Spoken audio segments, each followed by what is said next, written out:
방송에서 제공하는 투자 정보는 투자 판단에 대한 조언입니다. 방송에서 제공하는 주식의 가치, 가격 상승 및 가격 하락에 대해서는 방송사에서 보장하지 않습니다.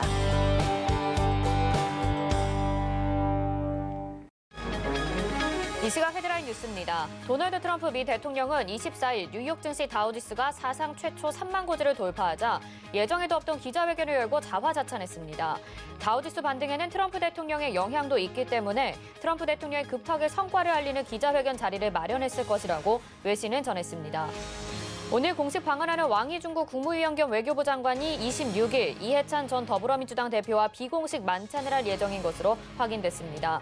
내년 1월 미국 바이든 행정부 출범에 앞서 향후 한미, 한일, 한중 관계에 대한 문재인 정부의 구상을 타진하는 자리가 될 것이라는 관측이 나오고 있습니다. 셀트리온이 코로나19 항체 치료제 글로벌 임상 2상을 완료했다고 밝혔습니다. 임상 2상 중간 결과가 나오면 식품의약품안전처에 조건부 허가를 신청할 예정입니다. 대한항공의 아시아나항공 인수가 걸린 한진칼의 신주 발행금지 가처분 신청의 신문을 앞두고 한진그룹이 가처분이 인용되면 항공산업이 붕괴된다고 호소하고 나섰습니다. 일각에서는 한진칼이 여론을 유리하게 이끌려고 한다며 맹비난하고 있습니다.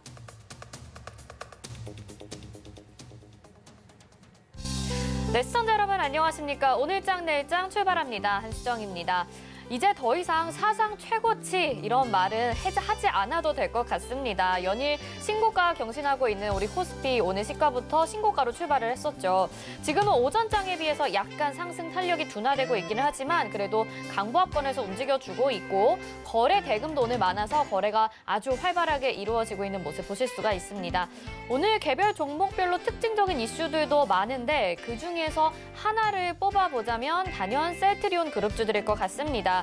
셀트리온과 셀트리온 헬스케어 각각 13% 정도의 상승 보여주고 있고 셀트리온 제약은 오늘 상한가 기록하면서 이 코로나 항체 치료제 임상 2상 조건부 허가 기대감을 한껏 반영한 모습 볼 수가 있고요. 포스트 코로나 이후의 시대를 기대하고 있는 모습 시장에 반영되고 있는 것 같습니다. 이 외에도 여러 가지 이슈들 많은데 오늘장 내일장에서 함께 점검해 보시기 바랍니다. 금요일 본 방송에서 제공해드리는 정보는 투자 판단에 대한 조언일 뿐 해당 종목의 가치와 수익률 보장하지 않는다는 점 참고하시기 바라겠습니다. 자, 그러면요. 이 시각 객장에는 어떤 일들 벌어지고 있는지 연결해보고 이야기 나눠보도록 하겠습니다. 유한타증권 메가센터 분당점 백인범 과장 연결돼 있습니다. 안녕하세요. 네, 안녕하십니까? 네, 현재 객장 상황부터 짚어볼까요? 네, 일단 외국인 같은 경우 오늘도 좀 거래소 시장에서 좀 매수세를 좀 이어가고 있는 가운데 오후 들어서는 좀 매수세가 일부 좀 약화되면서 좀 시장 약세를 좀 이끌고 있다 보시면 좋겠고 코스닥 시장에서는 좀 매도세 좀 보여주고 있는 모습입니다. 외국인 같은 경우 코스피 시장에서 LG화학 그리고 KB금융, LG디스플레이로의 좀 매수세가 특징적이었다 볼 수 있겠고요. 코스닥 시장 같은 경우에는 오스템 임플란트, JYP 엔터테인먼트, 파라다이스 등으로의 매수세가 특징적이었다 볼 수 있겠습니다. 기관 같은 경우에는 오늘도 좀 전일에 이어서 양시장 모두 좀 매도세를 보여주고 있는 가운데 코스피 시장에서는 삼성 SDI, LG화학, 카카오로의 매수세가 특징적인 모습이었고 코스닥 시장에서는 셀트리온 헬스케어, JYP 엔터테인먼트, 녹십자 랩셀 등으로의 매수세가 특징적인 모습이었다라고 정리해 볼 수가 있겠습니다. 네, 오늘 제가 오프닝에서 말씀드린 셀트리온 그룹주들 외에도 화학업종도 좋고 또 금융주들의 업종도 좋거든요. 오늘 장을 어떻게 정리를 해보면 좋을까요? 네, 오늘 시장 한마디 좀 금융업종의 양호한 주가 상승세로 좀 정해봤습니다. 상대적으로 금융업종 좀 변동성 대비해서는 상대적으로 좀 좋은 수익률을 보이고 있다라는 점에서 금융업종의 양호한 주가 상승세에 계속 주목을 해보시면 좋지 않을까 생각을 하고 있고요. 앞서 말씀드렸다시피 치료제 개발 모멘텀으로 셀트리온 그룹주들의 이런 부각이 가장 큰 이슈이긴 하지만 금융업종 역시도 좀 중장기적으로 봤을 때 좀 큰 흔들림 없이 상승 추이를 이어갈 수 있을 만한 그런 업종으로 꼽혀지고 있다는 점에서 관심 있게 지켜보시면 좋을 것 같습니다. 금융업종 내 아무래도 은행주가 비중을 높게 차지하고 있는 점 등과 더불어서 오늘 역시도 KB금융, 신한지주 등의 강세 계속 이어지고 있는데 아무래도 내년도 은행주 강세 전망 의견이 계속 힘을 받는 모습입니다. 즉 빠질 만큼 빠진 시중 금리 그리고 거기에 은행 건전 안전성 악화라든가 모멘텀 약화 등의 우려감 이미 올해 주가에 반영된 점과 더불어서 아무래도 3년간 계속적으로 주가가 언더퍼폼했던 그런 상당히 안 좋았던 업종 중에 하나였다라는 점에서 기술적으로도 내년도부터는 반등할 시기다라는 점 그리고 또 이런 이익 증대 가능성 역시도 올해 대비해서는 확실히 높다라는 점에서 내년에 대한 기대감이 계속 유입이 되고 있다라는 점을 참고를 해보시면 좋을 것 같고요. 그리고 거기에 최근에 이런 가치주 컨셉의 트렌드도 은행주, 금융업종이 부합되는 점 등도 이런 금융업종의 꾸준한 상승세를 유발하고 있다 보시면 좋겠습니다. 일단 현재 시점에서 봤을 때는 금융업종 내에서 상대적으로 은행주 위주보다는 손해보험 관련주들 주가 강세가 향후에는 조금 더 강할 가능성도 염두에 보시면서 손해보험주 가운데에선 DB손해보험, 삼성화재, 현대해상 등으로의 관심 기울여 보시면 좋지 않을까라고 의견 드리겠습니다. 네, 지금 이렇게 연 이틀 우리 코스피 또 사상 신고가를 경신을 하고 있는데 내일장은 어떻게 될지 전망 좀 해볼 수 있을까요? 네, 일단 시장 상황은 당분간은 보합권, 그렇다고 강세장이 이어지지 않는다라고 보기보다는 지수는 계속적으로 방향성을 위로 보이되 당분간은 2,600선을 확인하는 그런 시장 흐름을 예상을 하시면서 현재 시점에서는 올라가는 종목을 계속 매수를 하겠느냐 아니면 좀 덜 오른 종목으로도 관심을 기울여 보겠느냐라는 두 가지 관점에서 보시면 좋을 것 같은데 아무래도 최근 반도체라든가 2차 전지 등을 위주로 한 쏠림 장세가 좀 이어지면서 투자자별로 체감은 매우 다른 모습이긴 합니다. 하지만 이런 상황 속에서 올라가는 종목을 향후 주가 조정이 두려워서 못 담으신다면 다른 측면에서는 주가가 상대적으로 덜 부담스러운 종목으로 대응하는 방안도 좀 현실적이다라고 보시면 좋을 것 같고요. 일단 지수보다는 종목별 모멘텀이라든가 순환매에 들어올 때 대비하셔서 미리 선점하고 기다리는 전략도 일부 필요하다라는 점을 큰 틀에서 삼아보시면 좋겠습니다. 일단 최근 새롭게 실적 개선이 좀 될 것으로 기대가 되는 종목들 관심을 기울여 보시면 좋을 것 같고요. 그리고 3분기 실적 시즌 종료 이후에 좀 아무래도 이를 기반으로 한 내년 실적 개선에 대한 기대감 그리고 추정치들이 점차 업데이트가 되고 있는 모습입니다. 그렇기 때문에 최근 이익 전망치가 상향이 되고 있는 종목들 그리고 증권사 목표 주가와의 괴리율이 큰 종목 그리고 낙폭 과대 종목이다라는 기준점을 어느 정도 충족하는 종목들 내에서는 효율적인 종목 선택 방안을 생각해 보시면 좋지 않을까 말씀을 드리고 싶고요. 일단 이러한 기준점에서는 HDC 현대산업개발 그리고 한세실업 에코프로 CJ DB손해보험, 경동나비엔 등에 관심 기울여 보시면 좋겠다 말씀드리겠습니다. 조금 상대적으로 덜 부담스러운 종목, 그리고 실적 개선될 만한 종목들 말씀해 주셨습니다. 오늘 이 말씀 여기까지 듣도록 하겠습니다. 고맙습니다. 네, 감사합니다. 네, 지금까지 이시각객장의 백인범 과장이었습니다. 이어서는요, 이 시각에 어떤 종목과 섹터가 주목받고 있는지 알아보는 시간입니다. 이용석 캐스터가 준비하고 있습니다. 이용석 캐스터 나와주세요. 안녕하세요. 이시각 종목 핫3 이용석입니다. 이시각 시장에서는 어떤 종목과 섹터들이 주목받고 있는지 특징주 살펴보겠습니다. 자, 오늘 준비한 종목은 셀트리온 제약, 한국카본, 현대중공업 지주입니다. 먼저 셀트리온 제약입니다. 네, 셀트리온 제약 현재 23.23% 상승한 16만 9,200원에 거래되고 있습니다. 이 셀트리온이 코로나19 항체 치료제의 글로벌 임상 이상시험에 참여한 환자에게 투약을 완료했다고 밝혔습니다.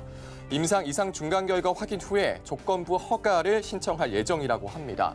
이에 오전부터 이 셀트리온 3형제 급등세 보이고 있습니다.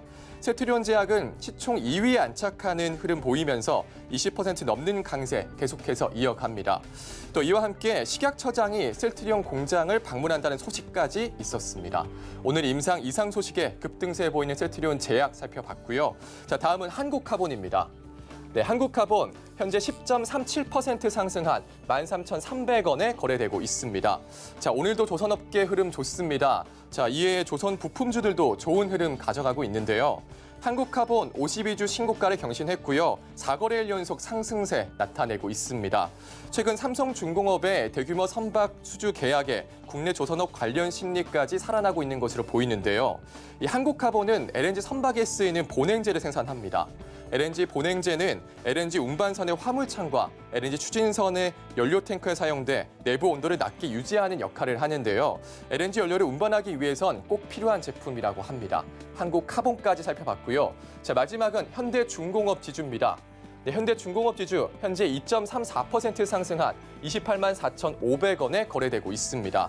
4거래일 연속 기관이 사주고 있고요. 현대중공업 지주가 사실상 두산 인프라코어를 인수할 것으로 점쳐지면서 주가에 영향을 끼치고 있는 것으로 보입니다. 두산그룹이 건설 중장비와 엔진 등을 생산 판매하는 두산 인프라코어 매각에 나섰는데요. 현재 현대중공업 지주와 유진기업이 본 입찰에 참여했습니다. 하지만 현대중공업의 자금 동원력이 훨씬 더 커서 사실상 현대중공업 지주의 인수 가능성이 높다는 평가가 나오고 있습니다.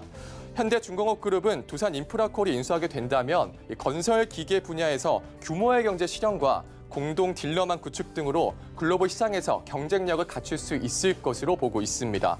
자, 이렇게 될 경우 국내 건설기계 시장은 현대중공업의 계열사 현대건설기계와 볼보건설기계의 빅2 체제로 재편됩니다. 네, 지금까지 이 시각 종목 핫3 살펴봤습니다.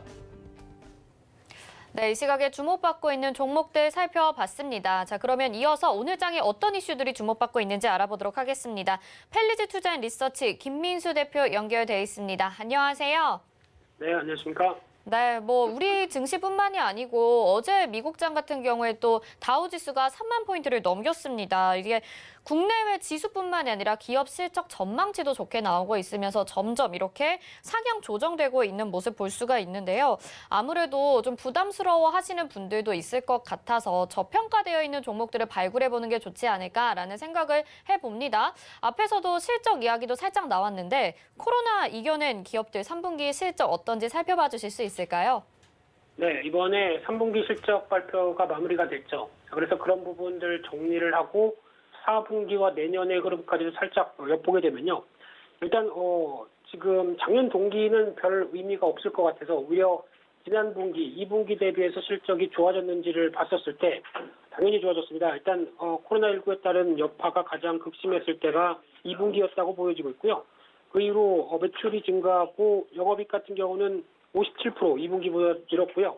순이익은 81% 늘었다라고 하게 되면 일단 저점은 찍고 어떤 회복세에 들어간다라고 볼 수 있는 상황들이죠. 그런 쪽으로 봤을 때 특히 전반적인 업종을 본다고 하더라도 일단 운수장비나 전기전자, 섬유의복 쪽에서 의외로 섬유의복도 빠르게 회복하고 있고요. 게다가 유통업 같은 경우도 양호한 실적을 보여줬는데 오히려 종이목재나 건설, 비금속 광부는 좀 늦다라고 보여지고 있고요. 그런 관점에서 금융업종들도 상대적으로 순이익이 한 10% 이상 증가했다는 부분들도 눈에 띄는데 그럼에도 불구하고 일단 3분기는 그러면 저점 이후에 그래도 잘 통과해서 회복하는 모습을 보였다. 그러면 4분기는 어떨 것이냐라고 했을 때 4분기도 기대감을 많이 키우기는 좀 어렵다고 봐야 될 것 같습니다. 왜냐하면 전통적으로 실적에 대한 기대치가 낮고요. 특히 1년 동안에 이어졌던 일시적인 일회성 비용이라든가 그리고 또 이어지고 있는 인건비 같은 경우를 많이 정리하는 경우가 많기 때문에 아마 상대적으로 전통적인 실적이 안 나오는 시기라고 보시면 될 것 같고요. 게다가 이번에 또 코로나 재유행으로 인해서 11월 말 12월 달에 이어지는 여러 가지 지금 제한 조치 같은 경우도 아무래도 여파가 이어질 것이다라고 바라보고 있는데 그런 차원에서 그래도 지금 이어지고 있는 경기 관련된 흐름들, 지표들, 대표적으로 기업 경기 실사 지수죠. 이쪽이 좀 양호하게 이어지고 있고 수출 동향도 계속 긍정적으로 나온다라고 되면 그래도 생각보다 많이 떨어지지는 않지 않을까라는 관점이고요.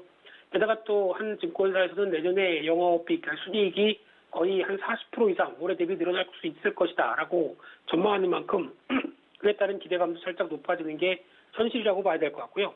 그런 차원으로 봤었을 때 일단 실적이 양호한 기업들을 보게 되면은 한 4분기 연속으로 성장세를 보일 가능성이 높다는 종목들 보게 되면 대표적으로 음식료 관련된 대상이나 삼양식품, 그리고 농심 이런 회사들이 들어가 있고요.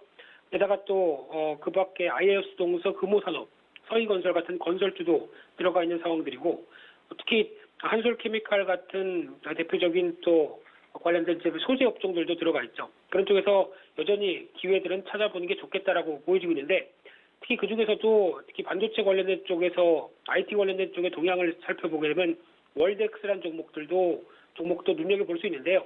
특히 소재 관련된 쪽에서 일관 생산 시절을 가꾸다 보니까 상대적으로 실적에 대한 기대감이 높으면서 올해뿐만 아니라 내년도 한 25% 이상 영업이익이 성장할 걸로 보여지고 있고요. 그 밖에 심텍이라는 회사 같은 경우도 PCB 관련된 쪽에서 아무래도 지금 반도체 쪽과 그리고 이어지고 있는 어떤 서버용 메모리 모듈 관련된 여러 가지 부분들 쪽에서 실적에 대한 성장세가 눈에 띌 수 있겠다라는 관점 쪽에서 계속 주목할 필요가 있다고 보여지고 있습니다. 네, 실적 주목받는 종목들 봐주셨고요. 이제 또 한 가지 이야기를 해보면 이번 주가 또 이제 블랙 프라이데이가 시작이 됩니다. 12월 크리스마스 연휴까지 계속 되니까요. 이 쇼핑 시즌 맞아서 주목해볼 만한 종목들도 살펴봐야 될 것 같아요. 근데 이번에는 뭐 코로나19 때문에 이게 기대와 우려도 혼재되어 있고요. 또 왕이 외교부장이 방한할 것으로 예상이 되면서 굉장히 뭐 화장품주들 같은 경우는 기대를 많이 받았었는데 사실 딱히 그런 것 같지도 않거든요. 어떻게 전망을 해볼 수 있을지 궁금합니다. 연말 쇼핑 시즌 어떻게 보고 계시나요? 네, 일단 쇼핑 시즌을 맞이해서 보통의 경우라고 하게 되면 쇼핑에 대한 기대감, 그에 따른 소비주의 강세, 그와 함께 연말 랠리 이런 식으로 이어가는 분위기였는데 이번에는 코로나19라는 특수성이 좀 있죠. 그러다 보니까 이제 어떻게 될지는 모르겠다라는 분위기인데 상대적으로 소비주도 주가가 지금 S&P 500이 올라간 것에 비해서 좀 부진합니다. 특히 이어지고 있는 회사 월마트, 타겟 정도만 따라가고 있는 상황들이고요. 그런 쪽으로 봤을 때 최근에 나오고 있는 소비자 신뢰지수 상당히 좀 더디게 움직이죠. 게다가 이어지고 있는 미국의 재난지원금 이후에 나오는 가처분 소득과 그리고 또 경기 낙관 지수의 동향을 보게 되면 이런 흐름들을 봤었을 때 아직 빠르게 소비가 회복될 것이라는 기대감을 좀 갖기에는 좀 더딘 지표라고 봐야 될 것 같고요. 그런 쪽으로 보게 되면 또 추가적으로 지금 관련 있게 봐야 될 부분들이 일단 이번 연말 미국 소비 같은 경우 아무래도 소비 위축에 대한 가능성이 더 높은 흐름들 쪽에서 미국의 소매협회도 사상 최초로 연말 쇼핑 매출의 전망을 집계 안 하고 있습니다. 쉽게 말씀드리면 어떻게 될지 모르겠다는 얘기죠. 그런 쪽으로 봤을 때 그래도 평년 수준은 하지 않을까. 왜냐하면 코로나 블루라고 하는 상대적으로 좀 심리적으로 위축됐던 부분들 쪽에서 쇼핑으로 뭔가를 해결하려고 하는 동향이 크지 않을까 싶은데 하지만 오프라인은 아무래도 대부분의 오프라인 매장들이 폐쇄가 되는 흐름들이 추수감사절에 나온다라고 하게 되면 이런 부분들이 온라인 쪽으로 많이 이어가지 않을까 생각이 들고 있고요. 특히 국내에서도 이번에 블랙 프라이데이를 맞이해서 특히 환율도 많이 경쟁력이 있어졌죠. 그래서 충분히 직구가 많이 늘을 것이다라고 하게 되면 그에 따라서 온라인 결제가 또 커질 수 있을 때 수혜를 받을 수 있는 대표적인 NHN 한국사회부 결제도 살짝 관심이 올라가고 있는 상황들이고요. 그런 쪽에서 최근에 주가는 부진한데 여전히 성장은 멈추지 않는다라고 하게 되면 주가가 소외받고 하락했을 때는 한 번쯤 관심이 필요하다고 보여지고 있고요. 그 밖에 또 영업무역도 눈여겨볼 수 있는 상황들인데 특히 실적이 빠르게 좀 회복됐죠. 그런 쪽에서 내년에 대한 성장세까지 기대한다라고 하게 되면 아무래도 지금 주가가 좀 정체를 받고 있다고 하더라도 시간이 지나면 실적에 대한 기대감이 반영될 것이다. 이렇게 바라보면서 체크하는 게 좋겠다고 보여집니다. 네, 쇼핑과 관련된 종목들도 말씀을 해주셨고요. 오늘 말씀 여기까지 듣도록 하겠습니다. 고맙습니다. 네, 감사합니다. 네, 지금까지 펠리지 투자 앤 리서치 김민수 대표와 함께했습니다. 이어서 이슈 칼럼 이어집니다.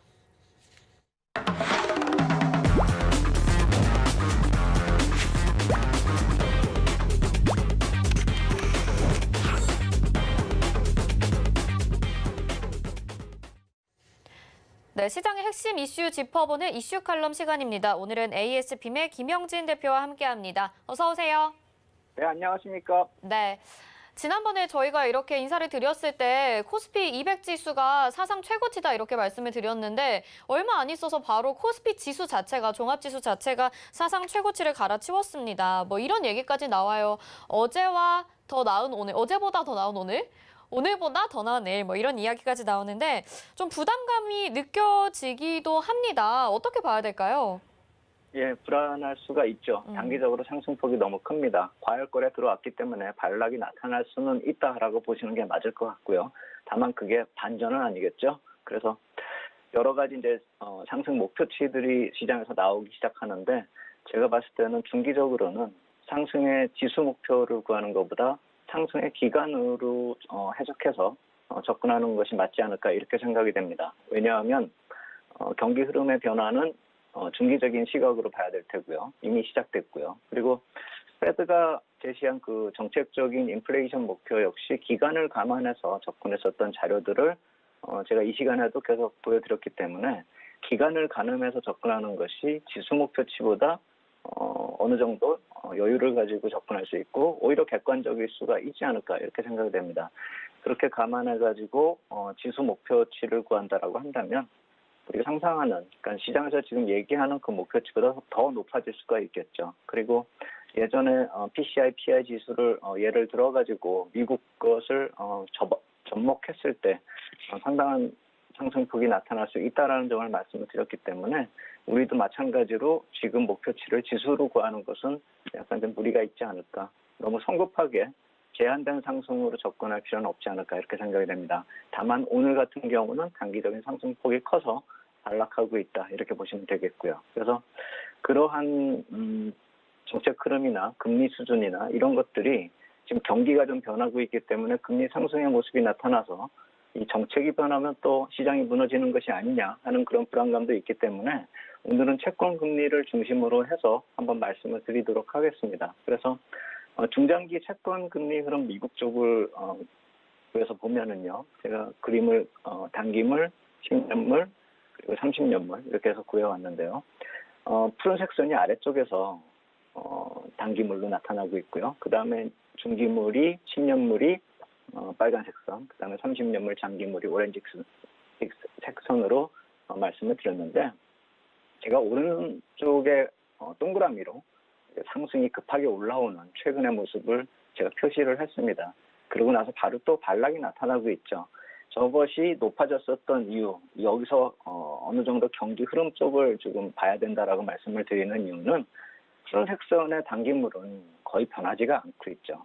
그렇다라고 본다면은 중기적인 어느 정도 경기의 흐름을 지금 빨간색 선이나 오렌지색 선의 채권 금리가 나타내고 있는 것이고 지금 정책 금리나 단기 경기에 대해서는 푸른색 선이 나타내고 있는 것이기 때문에 사실 지금 정책적으로 무엇이 바뀔 것이다 이렇게 논할 때는 아니라는 것이고 제가 붉은색 선의 10년물 채권에 푸른색 선으로 쭉 선을 그어놨습니다. 이 선이 무엇을 뜻하냐면 상승 추세를 말씀을 드리는 것인데 단기적으로 저렇게 상승 추세가 만들어지고 있다라는 것은 결국 추세적으로 경기가 나아지고 있다라는 것이 시장에서 반영이 되고 있다라는 점을 나타내는 것이기 때문에 만약에 10년물 금리가 떨어지다가 저 선까지 하회하면서 떨어지게 된다면 시장에서는 약간 경계 심리가 나타나지 않을까 이렇게 생각이 됩니다.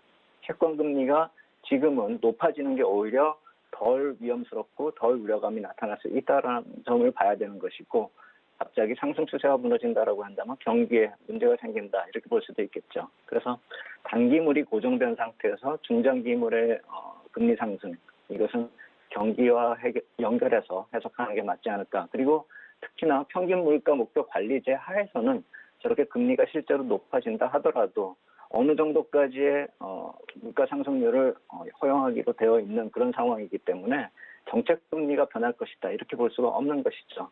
푸른색 선 단기물 채권 금리가 전혀 올라오지 못하고 있는 것은 바로 그런 정책적 그런 배경을 감안해서 나타내고 있다 이렇게 봐야 될 것이고요.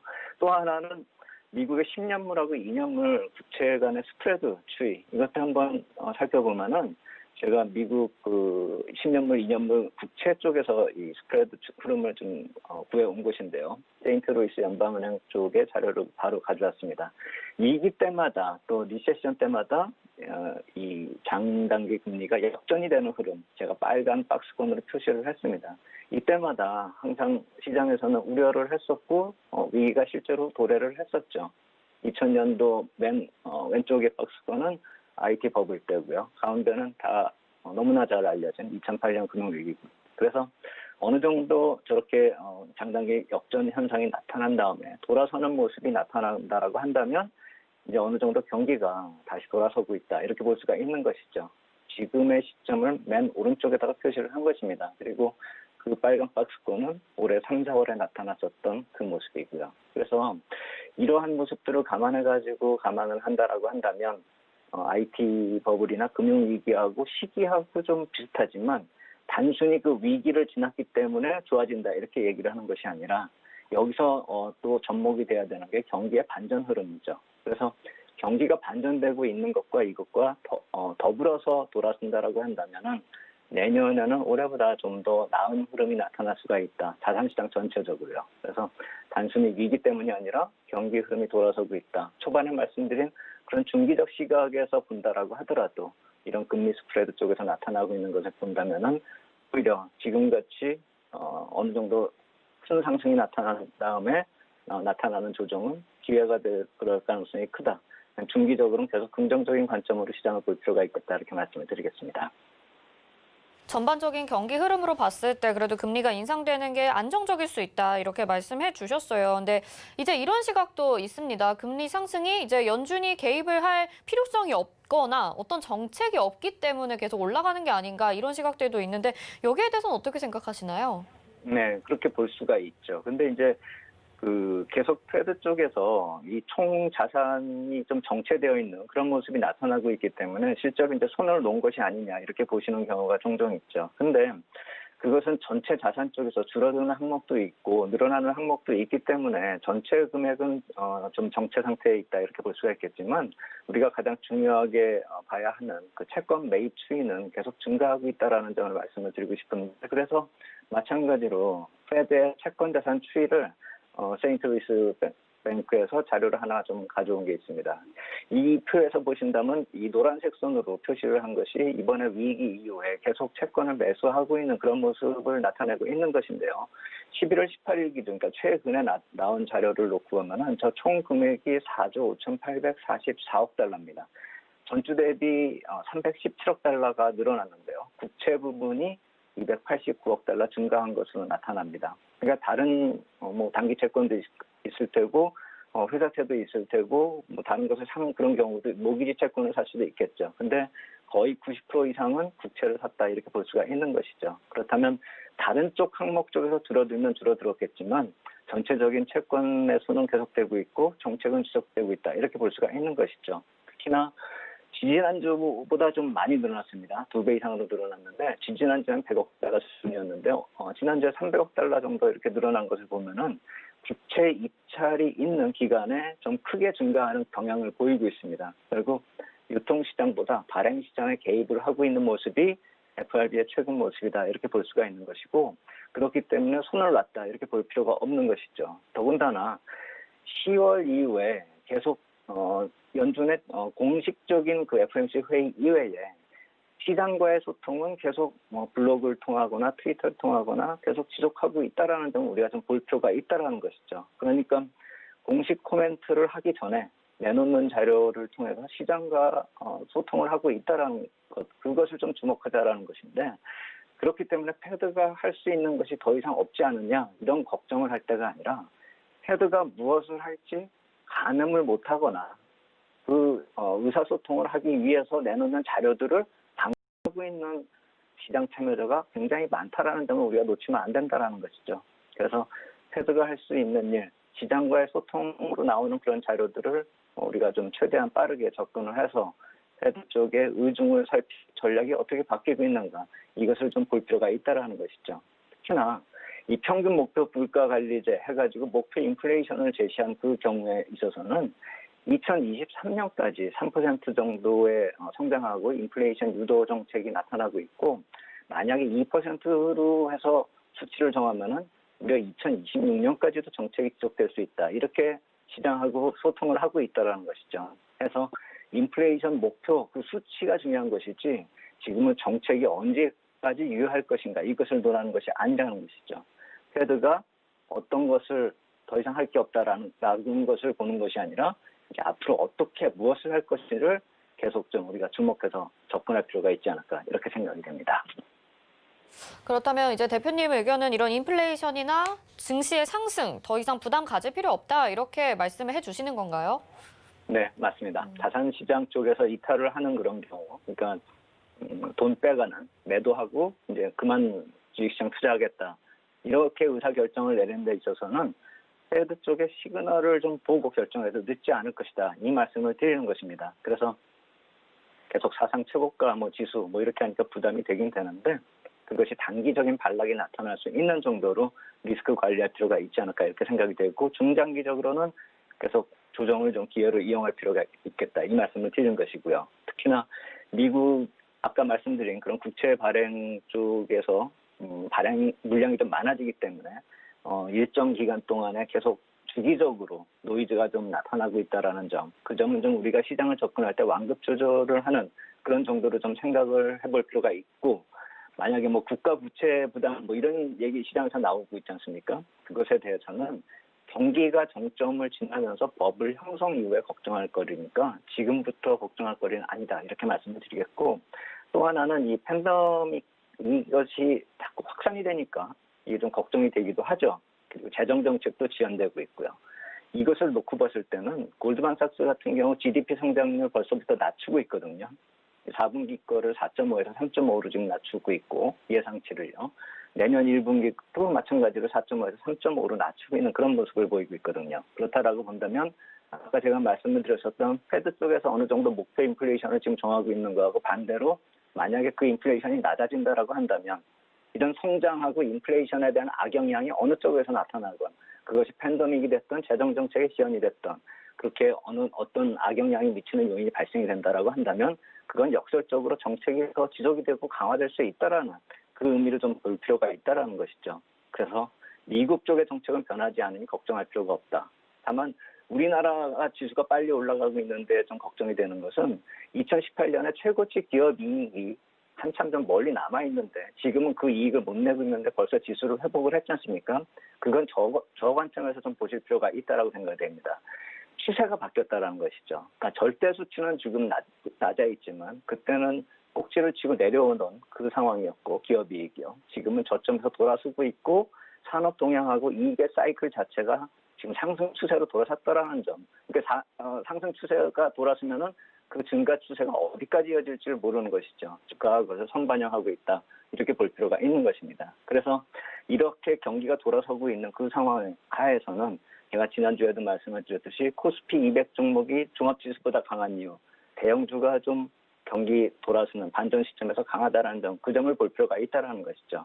그래서 경기 반전 초기에 중소형주 시세는 거의 없다라는 점을 좀 생각을 해보신다면 향후의 조정 시에 대형주 쪽으로 집중해서 좀 접근하는 그런 전략이 필요하지 않을까 이렇게 생각이 됩니다. 네, 부담을 느끼기보다는 기회를 좀 노려보는 전략 살펴보면 좋을 것 같습니다. 오늘 말씀 여기까지 듣도록 하겠습니다. 고맙습니다. 감사합니다. 네, 지금까지 ASBM의 김영진 대표였습니다. 이어서 도너 리포트로 이어집니다.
네, 여러분들의 돈 걱정 없는 포트폴리오 만들어드리기 위해서 마련된 시간입니다. 도너 리포트, 오늘도 샘플런스 이주연 위원님과 함께하겠습니다. 안녕하세요. 네, 안녕하세요. 네, 오늘 그러면요, 저희 누적 수익률부터 먼저 살펴보고 오겠습니다. 네. 네, 도너 리포트 누적 수익률 어제 이제 비덴트를 목표가 달성하고 나왔기 때문에 181.4%로 또 올랐습니다. 유비케어부터 동아화성까지도 10% 안팎의 수익률들 확인하실 수 있습니다. 국제화품부터 휴마시스까지 7%부터 14%까지의 수익률들 확인하실 수가 있고요. 체시스, 유니온 레몬, 유나이티드 제약, 오텍 중에서 레몬이 18.1%나 기록을 했습니다. 자, 동일고무벨트, KEC, 진원생명과학, 써니전자 다 목표가 달성하고 나온 종목들 12% 이상의 수익률을 보여줬습니다. 다음 S맥, 에이텍, 진양산업, 서현탄메탈 이렇게 7%, 9.2%의 수익률을 보여줬고요. IA와 우리기술투자가 15%, 7% 각각 수익 내주고 목표가 달성하고 나왔습니다.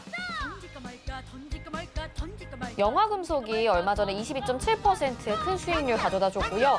어제였죠. 비덴트 10%의 수익률 챙기면서 누적 수익률 181.4%가 됐습니다. 현재 포트에 담긴 종목들도 한번 보시죠. 자, 지금 4종목 담겨 있습니다. 삼화알미늄, 써니전자, 한농화성, 프로텍 이렇게 담겨 있는데요. 이 종목들에 대한 AS도 함께 해주시겠습니다. 네, 오늘 이렇게 4종목 담겨 있는 것까지 살펴봤습니다. 위원님, 한 종목씩 AS 부탁드려도 될까요? 네. 잠시 그 전에 이제 시장 이야기를 좀 드려야 될 것 같은데, 현재 보시면 코스닥 같은 경우에 이제 전고점 부근인 878포인트 까지 오늘 잘 올라와 줬는데, 문제는 여기 저항에서 지금 오늘 급격하게 좀 조정이 나온 부분이 있습니다. 분봉으로 보시는 것처럼 5장 들어서면서 1시부터 해서 급격하게 지금 조정이 가게 만들어졌는데 뭐 크게 우려할 수준은 아니다라는 생각이 들고요.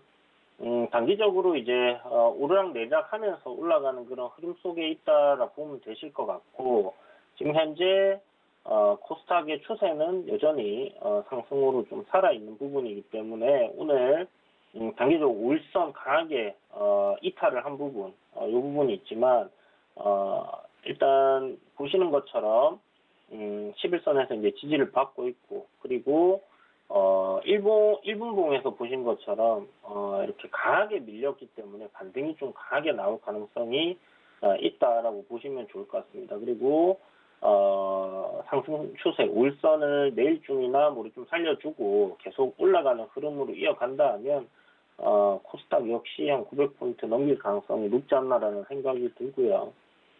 코스피도 지금 계속 굉장히 가파르게 상승을 해왔어요. 조정이 나와도 이상하지 않을 만큼 강한 상승이었는데 오늘 5일선 부분에서 이제 살짝 지지를 받으면서 지금 지켜주고 있는 그런 모습입니다. 그래서 코스피 5일선 부분 뭐 살짝 이런 식으로 살짝 이탈하는 경우는 있지만 크게 뭐 깨지지 않는다 하면 지속적으로 상승 흐름이 이어질 거다 이렇게 보시면 좋을 것 같습니다. 오늘 뭐 셀트리온 헬스케어하고 셀트리온 제약이 코스닥을 거의 뭐 지켜주다시피 하고 있었는데 결국은 시장 전체적으로 이렇게 조정이 좀 나오는 모습이 보이고요. 자, 이제 TNR 죄송합니다. 프로텍부터 종목들 한번 보도록 하겠습니다. 아침까지는 추세 저항을 돌파하고 눌림 흐름으로 괜찮게 만들어지고 있었는데 시장이 좀 급격하게 밀리면서 조정 폭이 커졌어요. 그런데 매수 관점으로 여러분들 이 가격대는 지금 접근을 하시면 될 것 같고, 아직 시장이 뭐 크게 여기서 이제 폭락이 나온다든지 뭐 이런 부분들은 생각하기 어렵기 때문에 그냥 기존의 종목들 조정 나오는 거 추가 매수 관점으로 비중 확대 전략 하셨다가 반등 나오면 추매한 물량은 정리하시는 그런 관점으로 한번 접근해 보시면 좋을 것 같다는 생각이 들고요. 프로텍 지금 반도체 섹터, IT 섹터들 괜찮은 흐름 나오는 속에서 보시는 것처럼 추세 저항을 이번에 벗겨낸 그런 모습입니다. 그래서 추가적으로 상승하는 흐름이 이어질 가능성이 좀 높다라는 생각이 들고요. 한농화성입니다. 역시나 고체 전해질 관련주, 전고체 배터리 관련주죠. 조정이 오늘 박스권 움직임 안에서의 흐름인데 지금 이 박스권 하단까지 조정이 나왔어요. 매수 관점으로 접근하시면 되겠고, 내일 만약 시장이 상승하는 흐름으로 이어진다 하면 추세대 상단 돌파하는 그림으로 갈 수도 있겠다.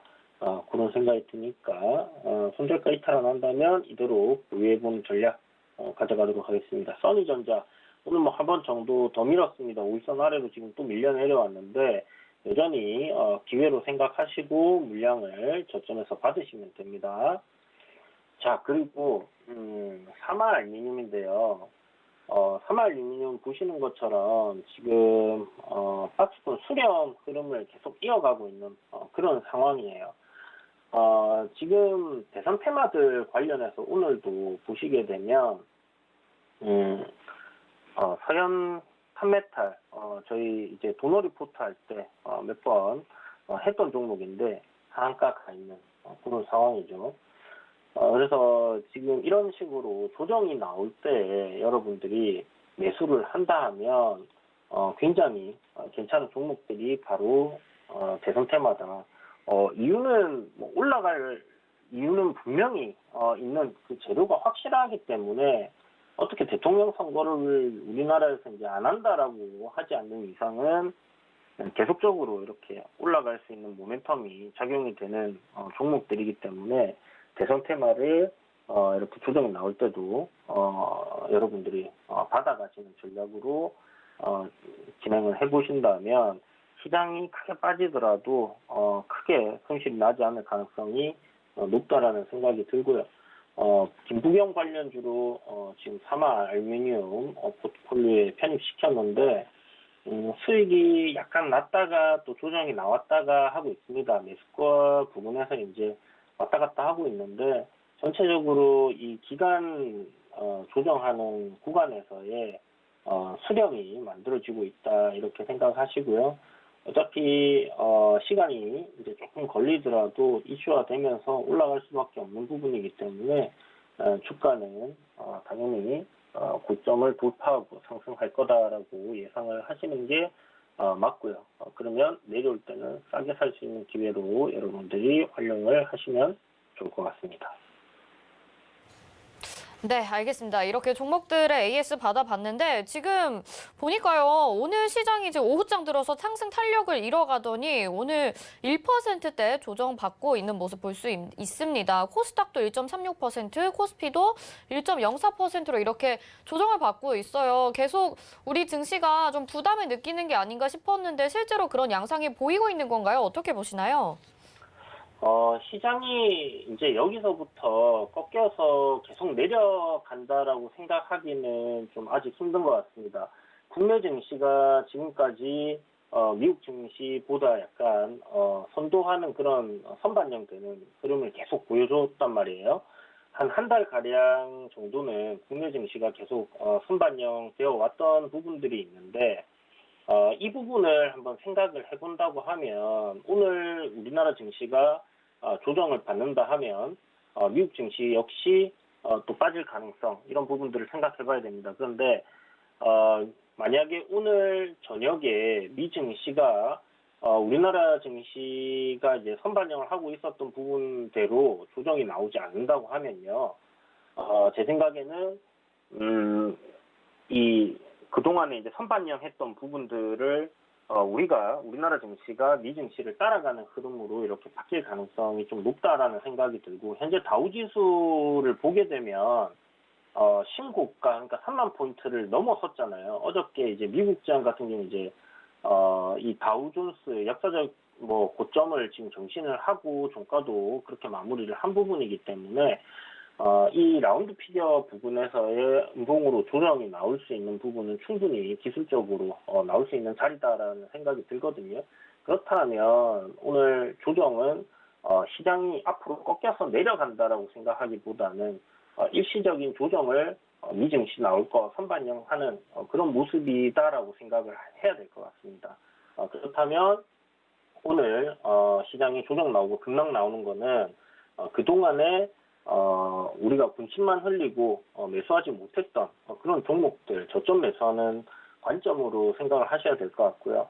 제가 월요일날 방송에서도 말씀드렸지만 컨택트 관련주들 지켜보셔야 된다고 이야기 드리고 있습니다. 물론 주가가 급등하거나 상승하는 부분에 있어서 테마주들보다는 이런 컨택트 기존의 이제 굴뚝 사업 관련해서 조선 섹터라든지 이런 부분들이 탄력이 막 그렇게 좋지는 않아요. 그렇지만 결국 그쪽 섹터들이 강하게 움직일 가능성이 상당히 높고 길게 봐도 이제 코로나19 치료제와 백신 이슈들이 나오는 시점에서 한 6개월 정도 선반영돼서 움직이는 부분이 있기 때문에요. 항공주라든지 컨택트 관련주들, 그러니까 여행주들도 지금 보면 위험한 종목들이 좀 상당히 많이 생겼습니다. 제가 컨택트 관련주 얘기 드릴 때 여행주들은 좀 배제를 했던 부분이 항공주는 대한항공이나 뭐 이런 부분들은 국가에서 살려줄 수밖에 없는 그런 국적 항공사였기 때문에 그렇다라는 부분을 분명히 말씀드렸었어요. 그렇다면 여행주들은 그런 부분들에서 좀 배제되는 부분이 생기기 때문에 좀 리스크가 있다라고 말씀드렸는데 지금 몇 종목들이 상당히 유동성 위기를 겪고 있죠. 그래서 파산할 위기에 지금 놓여 있는 상황이라고 볼 수 있을 것 같고요. 그래서 그 안에서 회사 한번 잘 보시고 괜찮은 회사들이다 생각이 되시면 재무적으로 큰 문제가 없다라는 생각이 드시면 여행주도 포함을 시켜도 좋을 것 같습니다. 그래서 컨택트 관련주 위주로 여러분들이 저점 매수, 시장 조정 나올 때 분할 매수 관점으로 좀 접근을 해보시고 현금 비중은 제가 계속 말씀드리지만 시장이 상승하면 상승할수록 지금은 뭐 확실하게 이게 이제 뭐 어떤 불확실성이 완전히 다 사라졌다라고 하기에는 코로나19라는 그 후유증, 그 데미지에 대한 부분이 남아있는 그런 상황이고 미국에서 5차 경기 부양책에 대한 타결이 언제 일어날지 지금 모르는 그런 약간 불확실성이 높아진 상황이라고 볼 수 있을 것 같아요. 물론 트럼프가 순순히 지금 정권을 이양하는 단계로 접어들었다는 부분에서는 그 부분도 시간이 문제지만 결국은 해결이 될 거라는 생각이 듭니다. 그렇다면 이번에 조정 시에는 매수 관점 여러분들 접근하시고 일정 현금 비중 유지하시면서 리스크 관리도 함께 해가신다면 좋은 결과로 만들어낼 수 있지 않을까 이렇게 생각이 되고요. 너무 시장이 단기적으로 빠졌다고 해서 걱정하지 마시기 바랍니다. 네, 컨택트 종목들 위주로 저점 매수 전략 말씀해 주셨고, 근데 시장이 진짜 빠르게 움직이는 것 같은 게 제가 질문을 드리고서 다시 이제 반등을 하기 시작합니다. 요즘 들어서 이 시간대가 되면 한 번씩 이렇게 내리 찍었다가 다시 반등하는 모습 여러분들도 보실 수 있을 것 같은데요. 너무 걱정하지 말고 장기적인 대응 전략 짜보시면 좋을 것 같습니다. 자, 오늘 수고해 주신 이주연 전문위원 여기서 마치도록 하겠습니다. 고맙습니다. 네, 감사합니다. 네. 저희 금일 본 방송에서 제공해드리는 정보는 투자 판단에 대한 조언일 뿐 해당 종목의 가치와 수익률 보장하지 않는다는 점 참고하시기 바랍니다. 잠시 후에 마감이 막 60분의 승부에서는요. 여러분들의 종목 상담 도와드릴 텐데요. 오늘 이지환 전문위원, 최초 전문위원이 여러분들 도와주십니다. 자, 저희는 여기서 마치도록 하겠고요. 잠시 후에 마감이 막 60분의 승부로 돌아오도록 하겠습니다. 시청해주신 여러분 고맙습니다.